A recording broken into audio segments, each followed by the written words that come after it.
JDCap26 here, just do test repairs and hobbies, and we've got the HW45, a very fine target pistol in my opinion, and this comes in 22 and 177. But what I want to show you for a tip is, you know what, it's kind of hard to cock that, you know, the edge. Well, some people do it, you know, but once you just use a glove like that, an ironclad, and just clip it here and pull it back like that. I'm not going to cock it, okay, but you can pull it back and it won't hurt your fingers at all.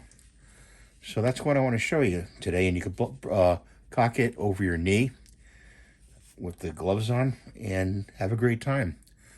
So thanks for watching. Have a great day. We'll see you in the next video. Bye for now.